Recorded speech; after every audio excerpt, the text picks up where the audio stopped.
কুরবানি দাতা পুরো গোশত খেতে পারবে কিনা, 3 ভাগ করা জরুরি কিনা।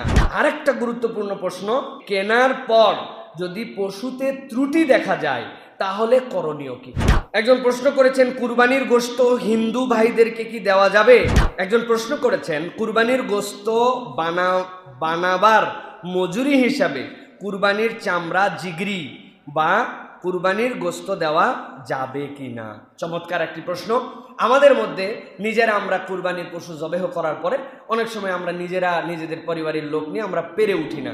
গ্রাম থেকে লোক আসে, অনেক লোক আমাদেরকে সহযোগিতা করে, অথবা অনেক সময় কসাই হিসেবে যারা আমাদের সমাজে পরিচিত, এই কাজের সাথে জড়িত আছেন, তারা আমাদেরকে সহযোগিতা করেন। ভাইয়ের প্রশ্ন হচ্ছে এই সহযোগিতা করার কারণে তাদেরকে কুরবানির পশুর থেকে গোশত দিয়ে দেওয়া যাবে কিনা। চামড়াটা নিলাম না, তুই নিয়ে যা, অথবা ভুঁড়ি অনেকে খায় না, ভুঁড়ি দিয়ে দিলাম, এটা জায়েজ কিনা। প্রিয় ভাইয়েরা, এটা ভালো করে মনে রাখবেন, কুরবানির পশু বানানোর বিনিময়ে গোশত বা এরকম কোনো জিনিস দেওয়া শরীয়ত আপনাকে অ্যালাউ করে নাই, এটা জায়েজ নয়, এটা আপনি দিতে পারবেন না।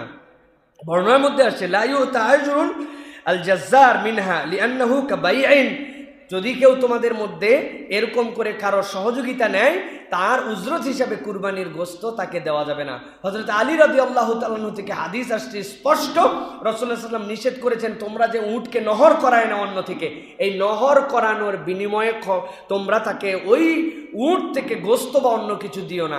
আলী রাদিয়াল্লাহু তাআলা বলেন আমরা এরকম কিছু দেই না, তবে আমরা সব পরিশ্রমিক মিটিয়ে দেওয়ার পরে উপহার হিসাবে কিছু দেই। উপহার হিসাবে, হাদিয়া হিসাবে দেওয়া জায়েজ, কিন্তু পারিশ্রমিক হিসাবে দেওয়া জায়েজ নয়। এখানে একটা জিজ্ঞাসা থাকবে যে হুজুর, অনেকে আমাদের গ্রাম থেকে গরিব মানুষরা আসেন, তারা এই টাকা পয়সা নিতে চায় না, ওরা তো গোশত খাইতে পারে না এবং গোশতের অভাব থাকে, এই জন্য আমরা এটা দেই। হ্যাঁ, আপনি তাকে তার পারিশ্রমের পুরা টাকা দিয়া এরপরে আপনার মন চাই তো আপনার পুরা গরুর গোশতই দিয়ে দেন, শরীয়ত তো আপনাকে মানা করে নাই। কিন্তু আপনি আগে কেন দিচ্ছেন এইটা? তার মানে ভাই টাকা যা দেই না দেই 5-7 কেজি গোশত দিয়ে তোরে আমি পোষাই দেবনি, তুই কষ্ট কর, এইরকম করা জায়েজ নাই। হাদিয়া হিসাবে দেওয়া জায়েজ আছে, পারিশ্রমিক হিসাবে দেওয়া যাবে না। প্রিয় ভাইয়েরা, কুরবানি দাতা পুরো গোশত খেতে পারবে কিনা, 3 ভাগ করা জরুরি কিনা, কতদূর পর্যন্ত ফ্রিজিং করা শরীয়তে অ্যালাউ করে না। জিজ্ঞাসাটা সুন্দর। প্রিয় ভাইয়েরা, কুরবানি দাতা পুরা গোশত খেতে পারবে। শরীয়ত, আমরা যেটা শরীয়তে 3 ভাগ করি, এটা একটা সৌন্দর্য আলহামদুলিল্লাহ, যে আমরা একটা এতিম মিসকিনের, ফকির মিসকিনের জন্য দেয়, একটা আত্মীয় স্বজনের জন্য দেয়, আরেকটা নিজেরা খাই। এটা বিউটি অফ ইসলাম। কিন্তু এটা বাধ্য নয় ভাই। একজন মানুষ একটা ভাগ দিয়েছেন, তিনি হয়তো 10 কেজি মাত্র গোশত সেখান থেকে পেয়েছেন, তার পরিবারের চাহিদায় আছে অনেক, তিনি যদি এখন এরকম ভাগ করেন তাহলে তার পরিবারটা ঈদের দিনে